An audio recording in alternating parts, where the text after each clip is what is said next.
Welcome back to Naval Action, episode 25 of A Letter to the King.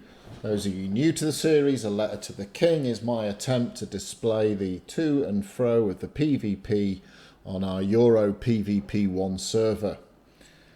Before we get stuck into what happened this week, let's have a look at where things started off for the week. So if you recall, the previous week had been a real counter-attack by the Spanish. They'd been pushed back in previous weeks and looked all but dead and gone, down to something like 11 ports, and out they came. Adversity forged an angry bunch of Spaniards. Out they came, retook the north of the Yucatan, grabbed up a couple of islands in the middle here, pushed on to the sort of southern parts of the British holdings, threatening Panama, and even grabbed up a couple of ports here. What's this? This is probably Colombia or somewhere. Colombia, Venezuela. It's quite good, this. I'm learning my geography well. You might be able to hear Mrs. J in the background. She's back in the galley after doing some work for me this week. I apologise for that. I'll go and get the powder monkeys to sort her out in a little while. The French had started to make some ominous pushes towards the Dutch, but the Dutch were managing to hold their line, and the Swedes had made a serious push down into the corner here. I'm assuming this is Venezuela as well. It's quite funny because there hasn't been a lot of action around here really for the last 25 weeks. I've got to go and check my geography out. I'm sure I'll get some help. The Americans had begun to push into Spain proper.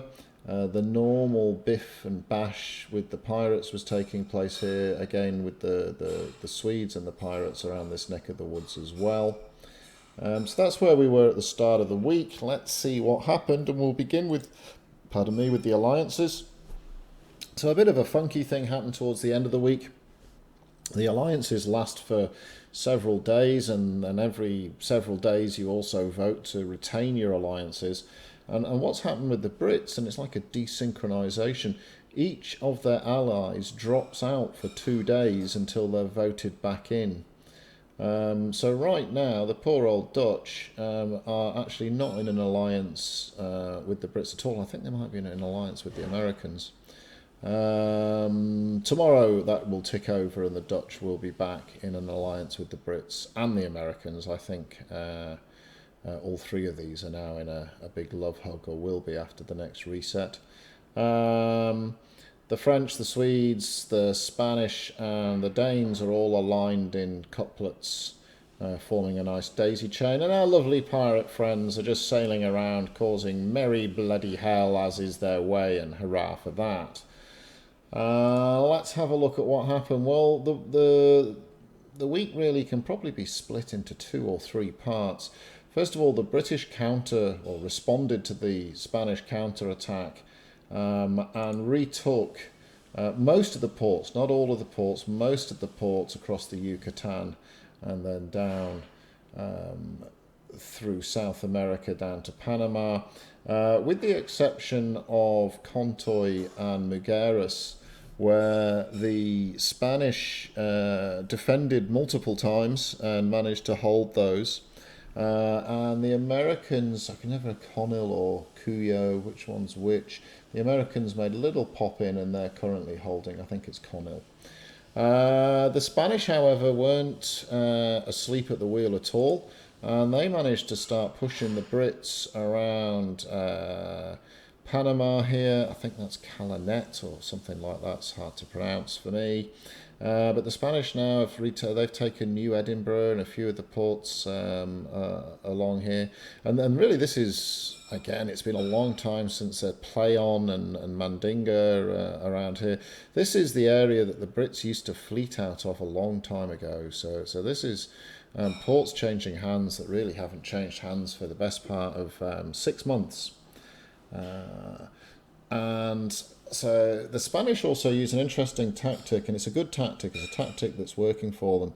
Whereas the British quite often take ports sequentially in classic British orderly fashion, queuing up in line one after the other, moving their front line forward progressively, the Spanish like to hop. And what it does is it gives them an attacking advantage. So they'll grab a sort of port up a little bit away from the front line. They'll maybe their next target might be here. And what it means is, from a defender's perspective, your defense perimeter is spread. So rather than knowing that the front line is progressively being pushed, they like to hop 2 or 3 ports away. You then get the 2-day cooldown where you can't take that port back.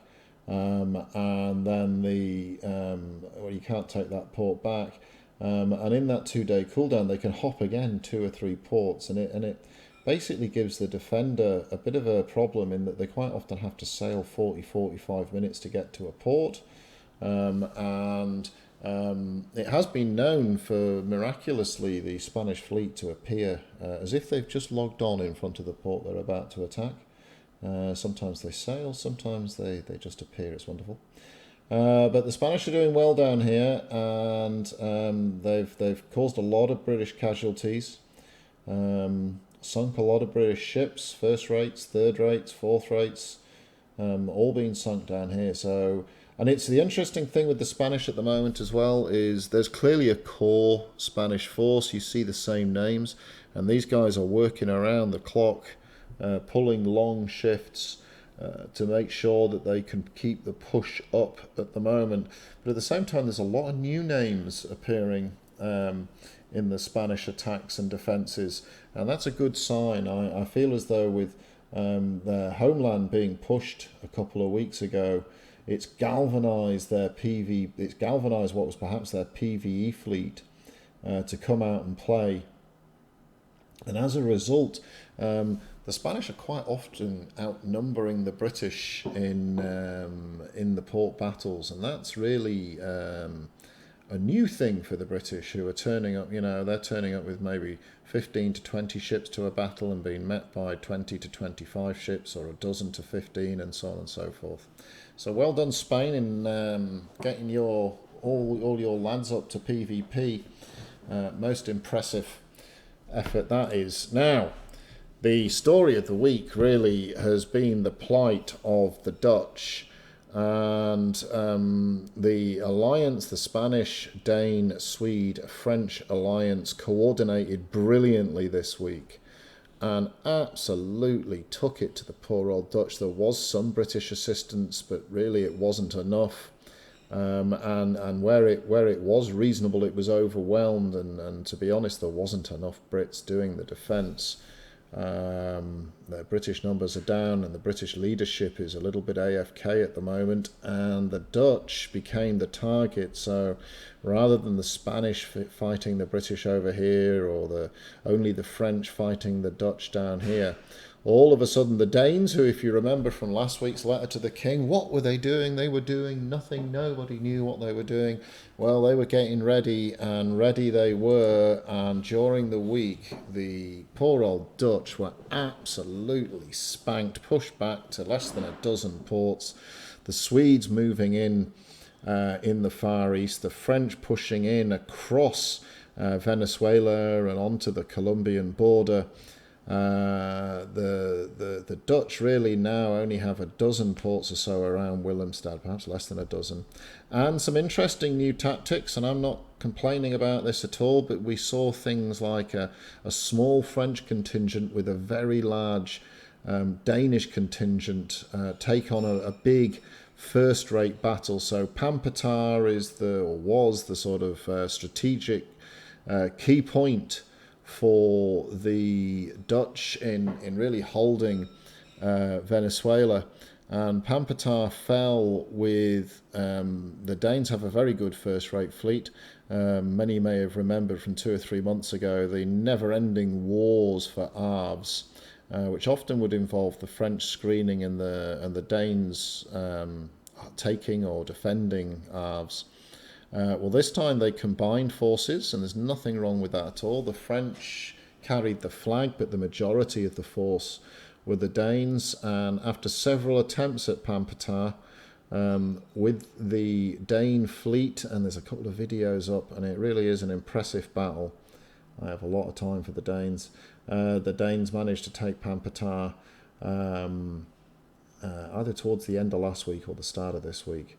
And as a result, all of a sudden the Dutch stopped. It was like when the dam breaks.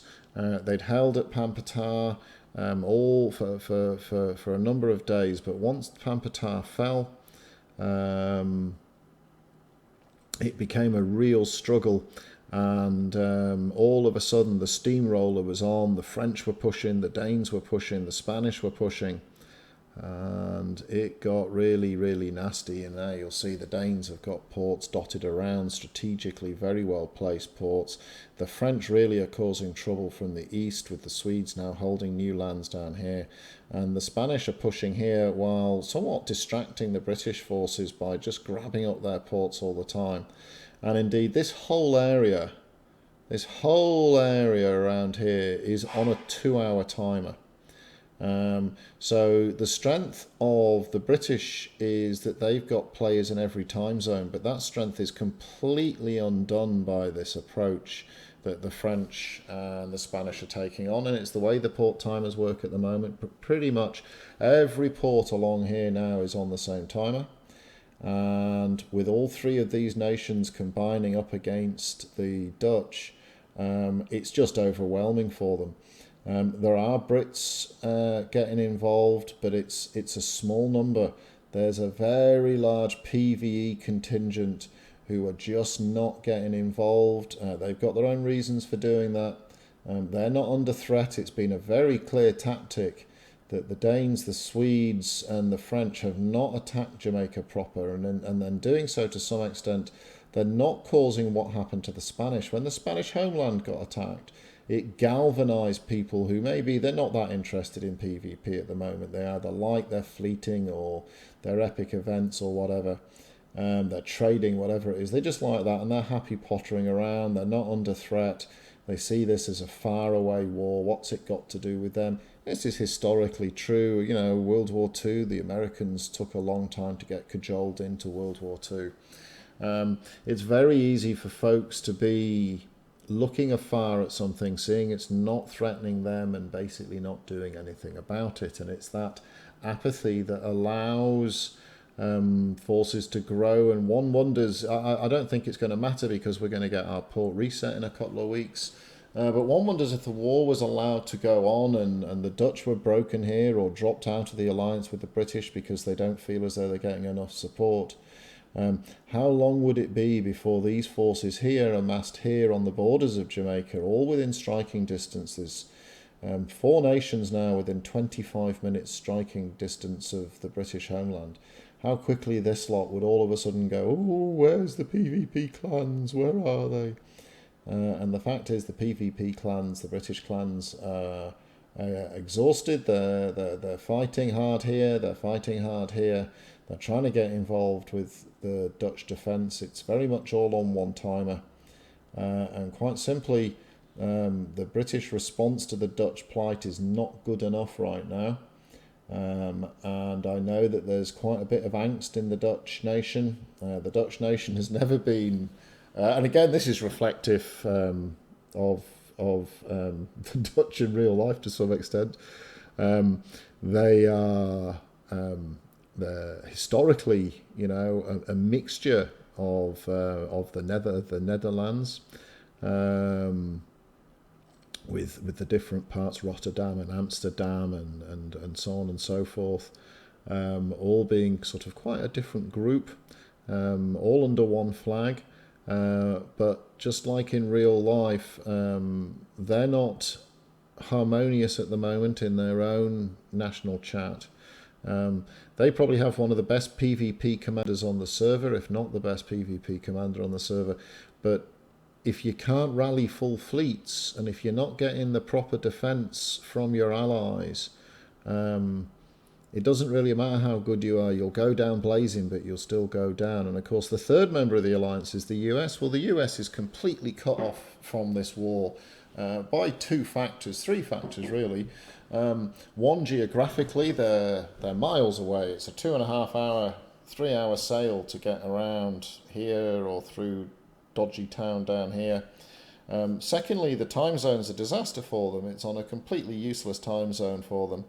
And thirdly, they're not the largest player base on the server, so it would take a big effort for their primary fleets to move out, and it would leave them vulnerable to the Spanish coming north. So right now, the pressure's on the Dutch. Now, how they respond, we won't know, will we? Maybe they'll respond like the Spanish did, and it'll galvanise their entire nation. Maybe the Brits will be able to coordinate a bit better with them. One of the big problems this week has been the coordination. It's been a bit shoddy, to be honest, and the British-Dutch coordination has been pretty flaccid compared to the very well coordinated attacks. On the upside, if you're one of these nations and the Brits who are fighting down here, loads of PvP, absolutely loads of PvP, and good quality PvP. The Spanish have really got their shit together, and they're a far more aggressive fighting force. They used to be a bit of a sail and kite mob. I've been in a few engagements with them where they're far more aggressive now. The Swedes, I've long held that the Swedes, they don't have big numbers, but the fleet they have is a good fleet. Their fourth-rate fleet is excellent. We've seen that in their fighting around Haiti with the pirates. The French are beginning to get bigger numbers moving. They're working well with their allies. They're still not probably the dominant force in the coalition, but they're working very well with their allies. So if you like, they're playing the clever game, and there's nothing wrong with playing the clever game at all. The Danes, one of the best PvP fleets on the server, the famous Russian Danes, and they were sort of brought off the bench to get involved in PvP down here, and they're doing a sterling job. So the poor old cloggies, they're up against it right now, and let's see how they respond. That will be very interesting. To some extent, I'm really looking forward to the port wipe so that we can play with the new mechanics and start moving the game closer to production. But at the same time, I'd really love to see this whole thing play out. Even if the Dutch were to be beaten and then the British puppies come under pressure here and see that rally, or will the Dutch make a comeback like the Spanish did? There's more and more folks dribbling over from PvP2. There is a chance that as PvP2 goes through its port reset, we might see an influx of folks to PvP1.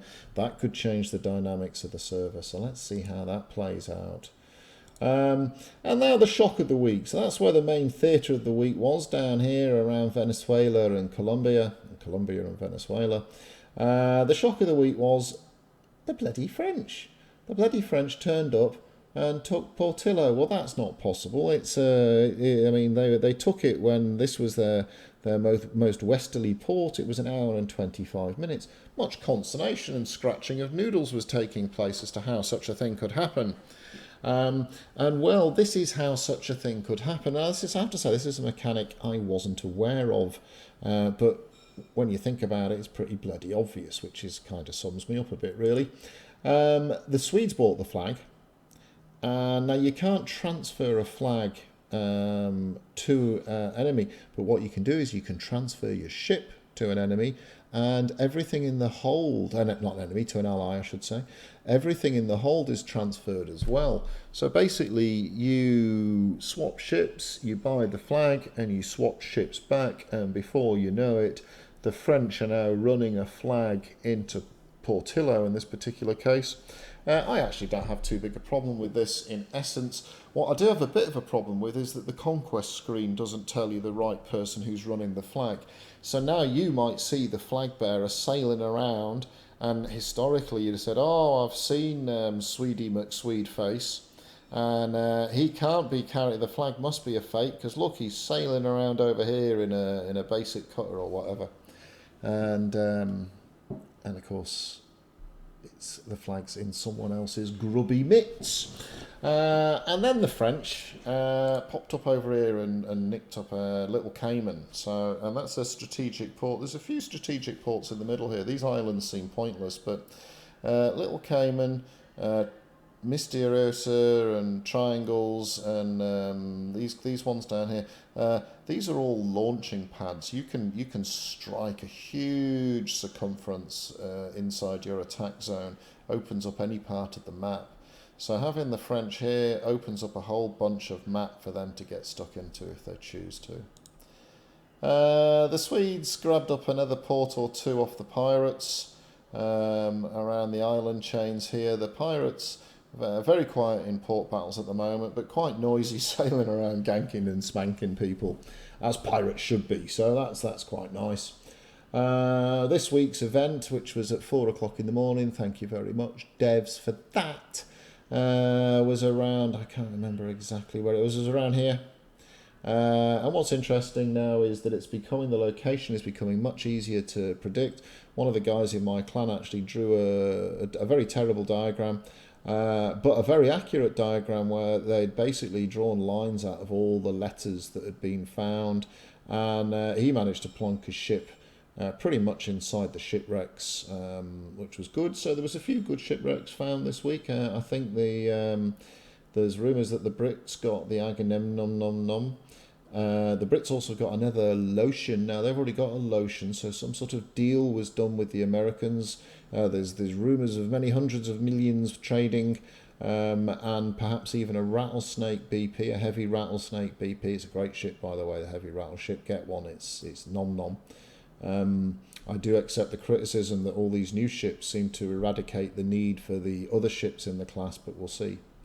There's always going to be one top ship in each rate, really. There may be some balancing thing as far as turning rate and speed and the likes, but there'll always be one go-to ship in the rate. I think that's kind of normal. The Americans, well, not did much. They grabbed up a port here, they lost a port there, and I think they're in a bit of a holding pattern, waiting for the port wipe to come in, because at the moment, and this is a little bit true for some of the Brit time zones as well. I'm in a Brit time zone. There's one flag we can attack in our time zone, and it's next door but two to the Spanish capital. So there's two chances of that. We'll see what happens with the ports when the new sort of agitation comes in.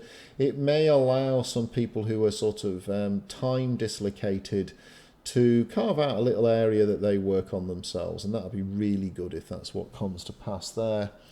Where will the bash and the biff be next week? Well, wherever the French are in this neck of the woods, there'll be bash and biff. The pirates will probably be scrapping with the Swedes and the Americans a little bit. There may be some biffo around here and perhaps around here, but I think most of it is going to be Panama, Colombia and Venezuela. I could well be wrong, but that's where I think we'll find most of the biffo. Now, here's an interesting thing.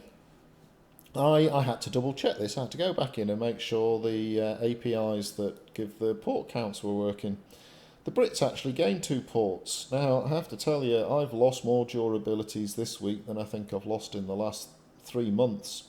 And I certainly haven't felt as though the Brits are winning whatsoever. Barely felt as though we've scraped a port. The reason the Brits have gone up a little bit is because where they have won ports back off the Spanish, they've been ports that were previously held by the Dutch. And equally, they did kick the Spanish out of the Yucatan and some of the islands, so they gained a few there. The Americans picked up a port but lost a port, so they break even. The French, look at that. 13 ports, they've gone crazy bonkers, taking advantage of the clever play with the coordinated strike on the Dutch. The Danes have picked up a couple, 3 ports that they've grabbed up in what was Dutch territory. The Spanish actually lost a port. I felt the Spanish had such a winning week, but mathematically they lost a port. So there you go, who'd have thought it, not me. The Swedes picked up a few in the Far East down there, and the poor old Dutch down to 16 ports. It's horrible. Let's hope that their Brits can come to them. The pirates lost a port, but they don't care. And just a reminder, I did my 1,000 subs free ship giveaway, and Wildcat and Anto both won. If you didn't see the images that they put in, they're very different images. Now, Mrs. J chose these pictures. So this was Anto's picture. This is no filter applied. This is actually, I've seen the Steam screenshot of this. And this is actually a very old one, going back to Sea Trials image. And just look at that. It's like a bloody painting, that's right, magnificent. If it wasn't for the silly white circle there, you could get that printed on a bit of canvas and it'd look fancy, right fancy, hanging on the wall in your computer room. I just love that, the whole movement, the ship's going into battle. It's superb. The winner, chosen by Mrs. J, is from Anne Wildcat, and now look, it's a bit simple. A few people thought, hang on a minute, that's not a Santee or a Vic, that's just a little farty starter ship. But it's kind of classic naval action, really, especially like Mrs. J doesn't really play a great deal because she's locked in the galley cooking gruel and putting weevils in my biscuits. But you've got a lovely sunset over here, you've got a little bit of a city in the background, you've got this beautiful sky. Naval action's magnificent at doing skies. And you get this real feel of movement, the seas are heaving. So it's a bit of a classic, really. So they'll get their prizes this week, and that's about it for this week's naval action. Thank you very much. Give us a like, give us a subscribe. I'll see you on the ocean, and I will catch you.